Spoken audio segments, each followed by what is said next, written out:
అందరికీ నమస్కారం. ముందుగా మంగళగిరి నియోజకవర్గ ప్రజలందరికీ సంక్రాంతి శుభాకాంక్షలు. మంగళగిరిలోని టిట్కో హౌసెస్లో B8 అండ్ B7 ఆ బ్లాక్స్లో DNR డి అడిక్షన్ సెంటర్ వారు ముగ్గుల పోటీలు అలాగే పిల్లలకు క్రీడా కార్యక్రమాలు ఏర్పాటు చేసి సంక్రాంతి సందర్భంగా వారందరికీ మంచి బహుమతులు ఇవ్వడమే కాకుండా ఎవరైతే మాదక ద్రవ్యాల బారిన పడి జీవితాలు అల్లకల్లోలం చేసుకొని భవిష్యత్తుని వాళ్ళ చేతులతో వాళ్ళే కాళ్ళ రాసుకుంటున్నారో వాళ్ళందరికీ కూడా ఒక మంచి అవేర్నెస్ ప్రోగ్రామ్ డి అడిక్షన్ గురించి, మాదక ద్రవ్యాలకు అలవాటైన వాళ్ళు ఆ అడిక్షన్ నుంచి ఎలా బయటికి రావాలి, పిల్లలు ఎవరైతే ఆల్కహాల్కి సూసైడల్ థాట్స్ వరకు వాళ్ళ భవిష్యత్తుని వాళ్ళు కోల్పోయి సూసైడల్ థాట్స్ వరకు వెళ్తున్నారో వాళ్ళందరికీ కూడా ఒక అడిక్షన్ నుంచి బయటకు వచ్చే డి అడిక్షన్ సెంటర్ గుంటూరులో DNR డి అడిక్షన్ వారు ఏర్పాటు చేయడం జరిగింది. అలాగే డాక్టర్ రమేష్ గారు, డాక్టర్ లక్ష్మి గారు ఈ కార్యక్రమానికి స్పాన్సర్ చేయడం జరుగుతుంది. ముగ్గుల పోటీలకు కానీ పిల్లలు ఆడే kabaddi, kho kho, cricket, lemon spoon ఇవన్నీ కూడా వాళ్ళకి క్రీడా కార్యక్రమాలు ఏర్పాటు చేసి వారికి మంచి మంచి బహుమతులు కూడా వారి తరఫున హాస్పిటల్ తరఫు నుంచి స్పాన్సర్ చేయడం జరుగుతుంది.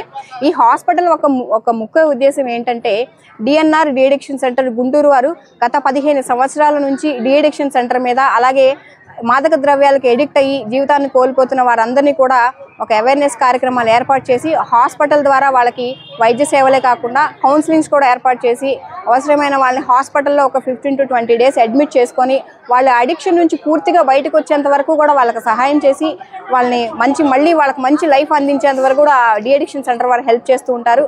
మాదక ద్రవ్యాలకు అలవాటు పడి ఆ అలవాటుల నుంచి బయటికి ఎలా రావాలో తెలియని వాళ్ళందరికీ కూడా ఇది ఒక మంచి సదవకాశం అని నేను చెప్తున్నాను.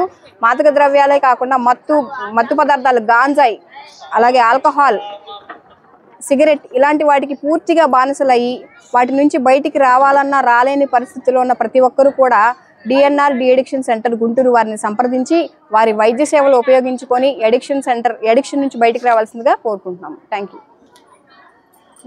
గుంటూరులోని DNR de addiction counselling centre ఆధ్వర్యంలో మంగళగిరి పట్టణంలోని టిట్కో గృహ సముదాయంలో సంక్రాంతి పండుగ సందర్భంగా ఆదివారం ఆటల పోటీలు నిర్వహించారు. కబడ్డీ, ఖోఖో, క్రికెట్, మహిళలకు ముగ్గులు పోటీలు నిర్వహించి విజేతలకు బహుమతి ప్రదానం చేశారు. ఈ కార్యక్రమంలో కె. సుష్మా, బీసీ సంక్షేమ సంఘం జిల్లా అధ్యక్షుడు పారేపల్లి మహేష్, వై. నరసింహారావు, రాజ్యలక్ష్మి, ఏ. సుబ్బారావు తదితరులు పాల్గొన్నారు. కాగితాల స్వాతి గౌడ్ అధ్యక్షతన ఈ కార్యక్రమాలు జరిగాయి.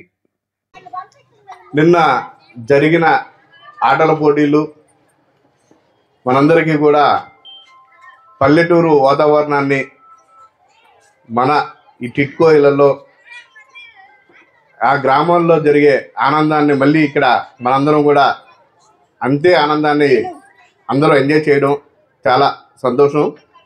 మరి ఈ సంక్రాంతి మనందరికీ కూడా మన చుట్టుపక్కల ఉన్న వారికి మనకి అందరికీ మంచి జరగాలి, మన తోటి వారు కూడా బాగుండాలి, ఆ భగవంతుడి ఆశీస్సులు అందరికీ ఉండాలని ఈ సందర్భంగా కోరుకుంటూ ప్రతి ఒక్కరూ కూడా ఈరోజు ఈ కార్యక్రమానికి విచ్చేసిన ప్రతి ఒక్కరూ కూడా ఇక్కడ పెద్దలు ఉన్నారు. వీరు చెప్పే విషయాలు మనం గమనించి మన చుట్టుపక్కల మన పిల్లలు, వారి స్నేహితులు కానివ్వండి, ఈరోజు గంజాయి లేదు మత్తు పదార్థాలకి, అనేక రకాల మత్తు పదార్థాలకి ప్రతి ఒక్కరూ కూడా ఎడిట్ అయ్యి వారి జీవితాలని నాశనం చేసుకుంటూ వారు దెబ్బతినేది కాకుండా వారి కుటుంబాన్ని వాళ్ళ ఎంతో ఆశతో తల్లిదండ్రులు కని మనల్ని పెంచుతారు. వారికి ఎన్నో ఆశయాలు ఉంటాయి.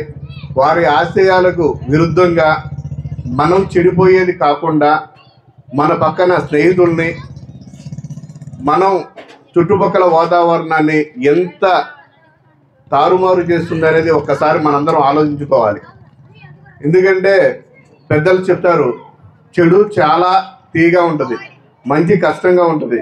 కానీ మనందరికి కూడా చెడే ఇష్టపడతాం ఎవరైనా, ఎందుకంటే చాలా తీగా ఉంటుంది, వెంటనే ఈజీగా కనబడుతుందని.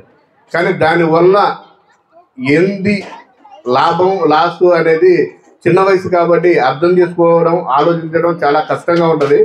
కానీ ఒక్క సెకండ్ పెద్దలు ఆలోచించి మన తల్లిదండ్రులు ఎంత కష్టపడుతున్నారు, వారు దేనికోసం కష్టపడుతున్నారు, వాళ్ళు తింటున్నారా తినలేదా అవన్నీ ఒక్క సెకండ్ మనం ఆలోచించగలిగితే మన జీవితాలు చాలా బాగుంటాయి. ఎందుకంటే ఈరోజు ఉదాహరణకు ఒక మాట చెప్తానండి.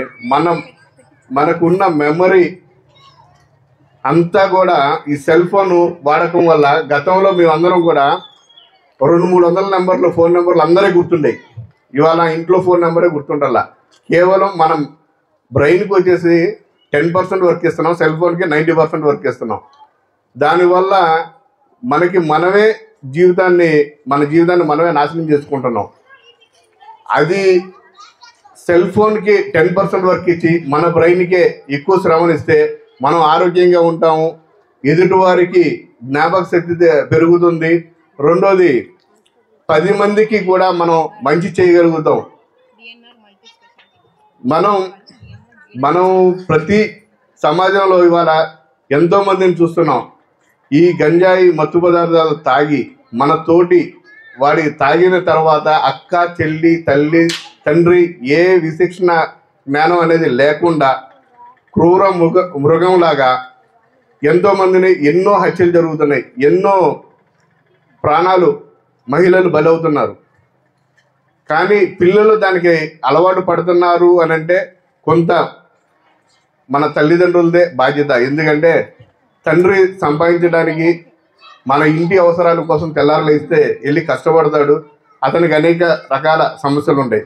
కానీ తల్లి బాధ్యత ఎక్కువ ఉంటుంది. ఎందుకంటే పిల్లవాడు ఏం చేస్తున్నాడు, ఎలా ఉంటున్నాడు, వారి ప్రవర్తన ఏంటనేది తెలుసుకొని తండ్రికి చెప్పి లేదా పెద్దలకి మన బంధువుల్లో పెద్దలకి చెప్పి చెడు మార్గంలో నడవకుండా ఎప్పుడైతే మనం మన బిడ్డను కరెక్ట్గా పెంచుతామో ఆ బిడ్డ ఆ కుటుంబానికి, ఆ చుట్టుపక్కల వారికి, ఆ గ్రామానికి, ఆ ఊరికి పేరు తెచ్చే విధంగా ఎప్పుడైతే పెంచుతామో అప్పుడు మాత్రమే ఆ తల్లి 100% ఆనందపడుతుంది, తన జీవితం కూడా గొప్పదిగా భావిస్తుంది. ఏ ఒక్క చిన్న పొరపాటు చేసిన బిడ్డ తల్లికి విలువ ఉండదు, తండ్రికి విలువ ఉండదు, వారి అన్నదమ్ములకు కానీ ఎవరికి కూడా విలువ లేకుండా సమాజంలో చాలా హీనంగా చూస్తాం.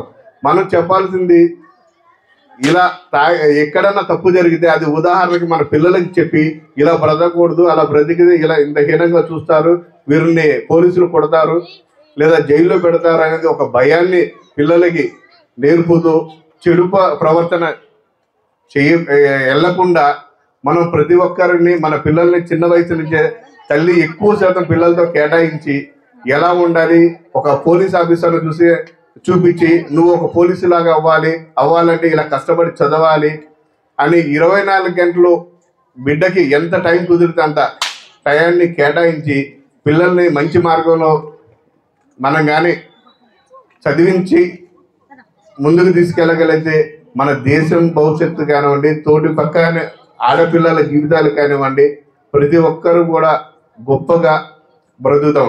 ఎస్పెషల్లీ ఈ సమయంలో మాట్లాడాల్సిన అంశం ఏంటంటే డ్రగ్స్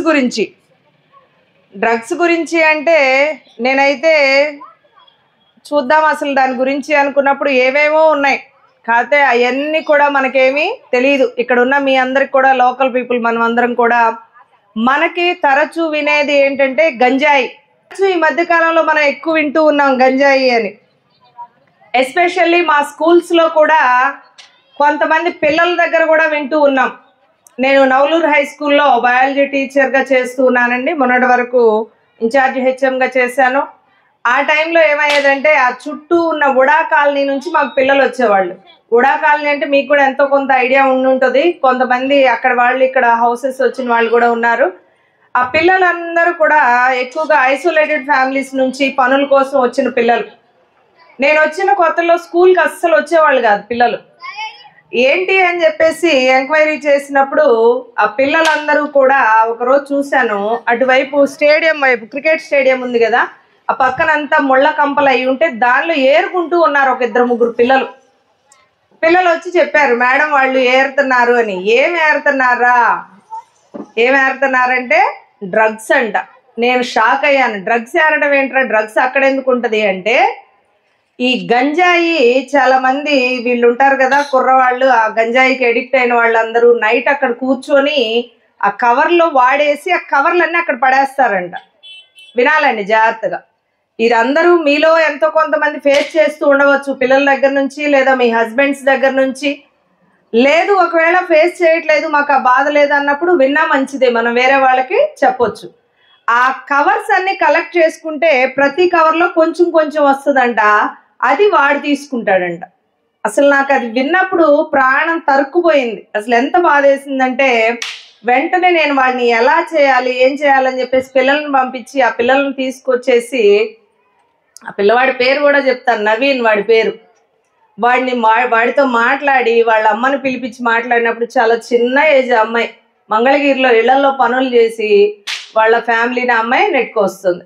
అటువంటి అమ్మాయి పిల్లల్ని స్కూల్కి పంపి వెళ్ళిపోతే పిల్లలేమి ఇలా చేస్తున్నారు, ఇంకప్పుడు ఇలా కాదులే అని చెప్పి వాడితో మాట్లాడి చక్కగా వాడి మీదే కాన్సన్ట్రేట్ చేస్తూ ఉంటే వాడు చక్కగా రోజు స్కూల్కి రావడం అనేది స్టార్ట్ అయింది. 10th ఎగ్జామ్స్ కూడా రాశాడు, 10th అయిపోయింది.